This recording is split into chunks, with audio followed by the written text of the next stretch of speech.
प्यारे बच्चों, अस्सलाम वालेकुम। आप कैसे हो? आई होप आप अच्छे होंगे। आज आपको ग्रामर से मुतालिक एक और नए टॉपिक में आपको जानकारी देंगे, जिसमें पहले आपको जो बताया गया है वो मुझे उम्मीद है कि आपको याद हो गया होगा, जिसमें आपको फ़ाइल की किस्मों के बारे में जानकारी दी थी। आज हम आपको जानकारी देंगे सिफ्त और उसकी कौन कौन सी किस्में हैं।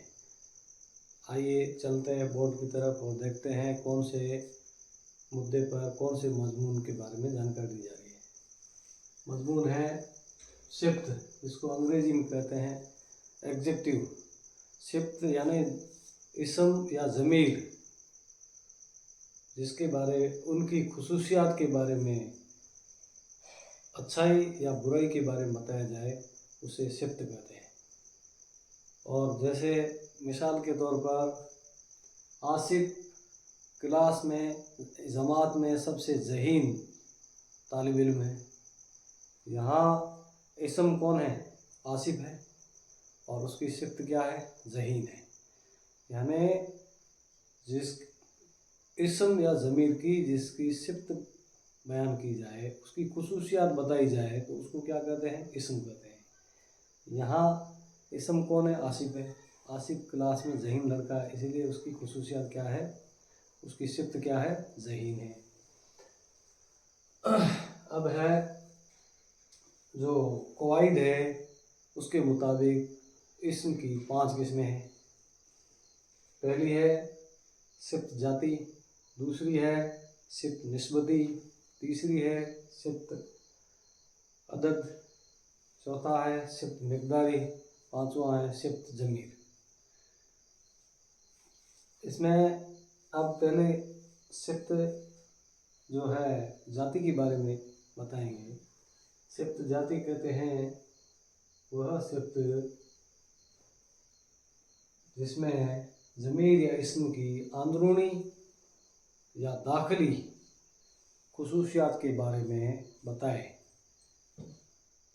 खूबी हो या खामी हो, जो भी हो, उनके बारे में जो बताए, उसे जो है हम सिफ्त जाति कहा कहते हैं।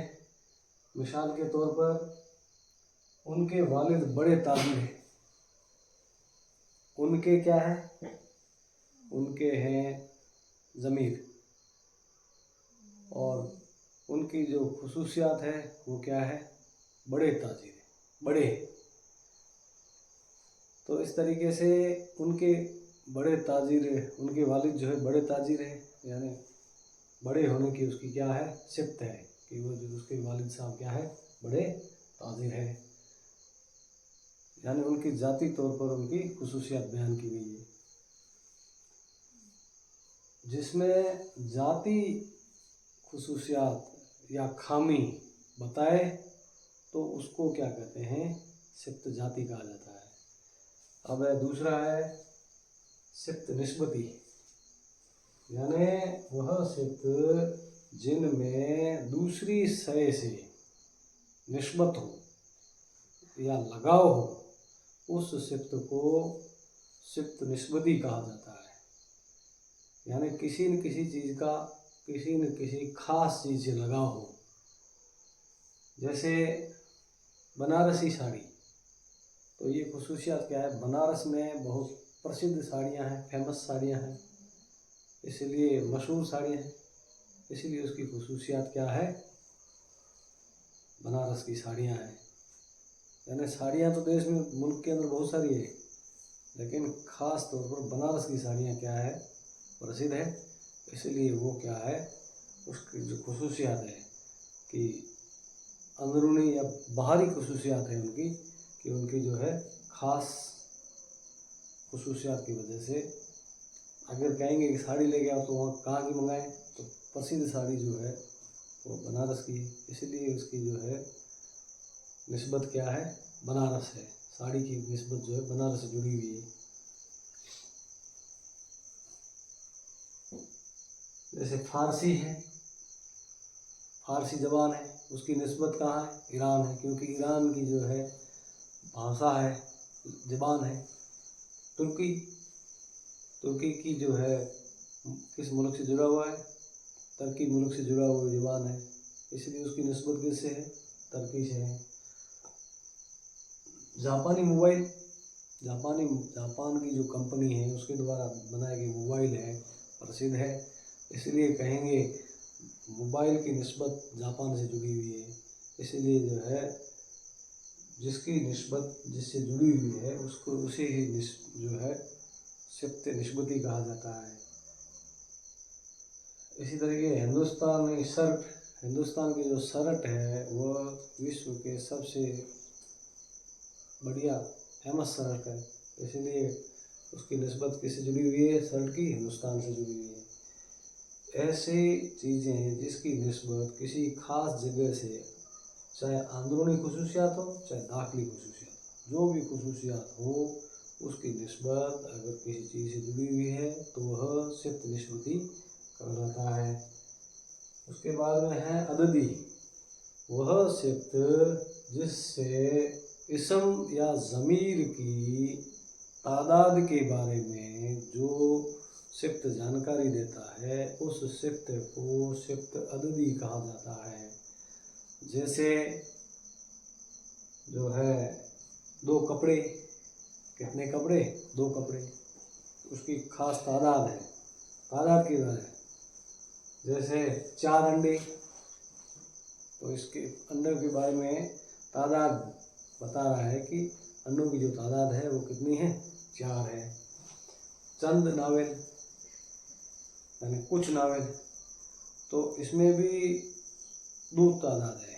एक जो है मोइन अदद, निश्चित अदद हो, तादाद हो, और दूसरी इसकी किस्म है अनिश्चित हो, गैर मोइन अदद हो। जैसे कुछ लोग कितने हैं ये पता नहीं है, लेकिन कुछ लोग हैं, कुछ लोग में ज़्यादा भी हो सकते हैं, कम भी हो सकते हैं। जिस इस्म से हमें तादाद के बारे में बताया जाए उस इस्म को इसमें अदद कहा जाता है।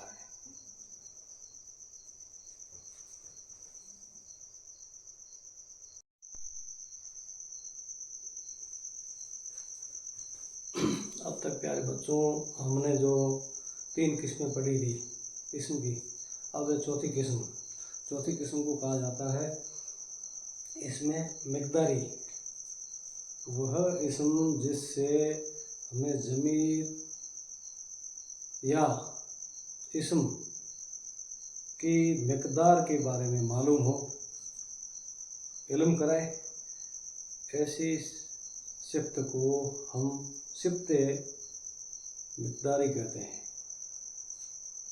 जैसे मिसाल के तौर पर 4 किलो आटा, कितने किलो आटा? 4 किलो। मिक़दार कहते हैं मात्रा, कितनी मात्रा में। 1 चुटकी नमक, कितने चुटकी? 1 चुटकी, 2 चुटकी नहीं, 1 चुटकी, यानी निश्चित मात्रा में या निश्चित मात्रा में हमारे को इल्म कराती है। इसके अलावा है 3 लीटर तेल, कितने लीटर तेल? 3 लीटर। मिक़दार के बारे में मालूम कराए उस इस्म को इसमें मिक़दारी कहते हैं। या 1 मीटर कपड़ा, कितने मीटर कपड़ा? 1 मीटर कपड़ा। यानी जो ये तादाद बताई गई है इस तादाद में निश्चित मात्रा में, निश्चित तादाद में चीज़ों के बारे में हमारे को जो इस्म इल्म सिफ्त इल्म कराती है उस सिफ्त को हम सिफ्त मिक़दारी कहते हैं। इस्म और ज़मीर दोनों के सिफ्त के बारे में, मिक़दार के बारे में उस सिफ्त की इल्म कराती है, उसको हम क्या कहते हैं? सिफ्त मिक़दारी कहते हैं। मिसाल के तौर पर जैसे 3 किलो आटा है या 1 चुटकी नमक है, यानी कि कोई न कोई निश्चित मात्रा बताई जा रही है। इस्म या ज़मीर की निश्चित मात्रा जो सिफ्त दिलाता है, इल्म कराता है, उस सिफ्त को हम सिफ्त मिक़दारी कहते हैं। अब चौथा है सिफ्त ज़मीर, जिसको इंग्लिश में एट्रीब्यूशंस एडजेक्टिव कहते हैं।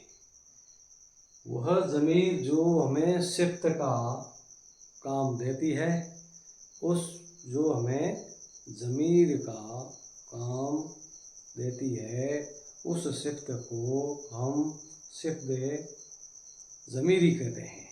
मिसाल के तौर पर जैसे इसकी जो है पहचान ये है कि वह होगा उस जुमले के अंदर, या ये होगा, ये कौन होगा, या जो होगा, क्या होगा, आदि जो है लफ्ज़ों का इस्तेमाल किसी जुमले के अंदर, जुमला यानी वाक्य के अंदर किया गया होगा, सेंटेंस के अंदर किया गया होगा, उस को हम ज़मीरी सिफ्त कहते हैं, जिसमें इन अल्फाजों का जैसे जो है, क्या है, ठीक है, कौन है आदि अल्फाजों का इस्तेमाल किया गया होगा।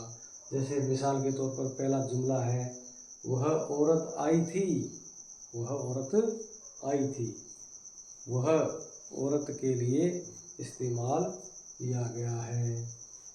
औरत जो है, औरत इसम, ये जुमला, ये औरत, ये का इस्तेमाल किया गया है, तो इसमें औरत जो है इसम है, और इसमें ज़मीरी है, क्योंकि इसमें ज़मीरी की खुसूसियत बताई गई है। ये जैसे मैंने कहा, ये, जो, क्या, कौन, अगर इनका इस्तेमाल किया गया है तो सिफ्त ज़मीरी कहा जाएगा। तो इसमें जो ये का इस्तेमाल किया गया है, ये औरत आई, वह औरत आई है, आई थी, वह का इस्तेमाल जो किया गया है वह ज़मीर के तौर पर, ज़मीरी सिफ्त के तौर पर किया गया है। तो इसको क्या कहते हैं, ज़मीरी सिफ्त कहा जाता है। अब है कि इम्तहान में जो पूछे जाते सवाल है, दूसरा जुमला ये है कि ये काम मुझसे नहीं हो सकता, ये का इस्तेमाल किया गया है। यह ज़मीरी इस्म का उदाहरण है, एग्जाम्पल है ये। तो दो जुमलों के ज़रिए आपको मैंने समझाया सिफ्त ज़मीरी। अब इन जो सिफ्त है उसके अंदर, एग्ज़ाम के अंदर जो प्रश्न है वो पूछे जाएंगे, सिफ्त किसको कहते हैं, उनके कितने अक़साम होते हैं, या ये पूछा जाएगा कि मंदरजा झैल जुमले दिए गए हैं, इनमें से ये पहचान करनी है कि इसमें इनमें से कौन सा सिफ्त का इस्तेमाल किया गया है। तो आपको उनके अंदर छांट करके लिखना है कि इनके अंदर कौन सा किस्म का इस्तेमाल हुआ है। आई होप कि आपको मेरे द्वारा बताया गया इस सबक का याद हो गया होगा।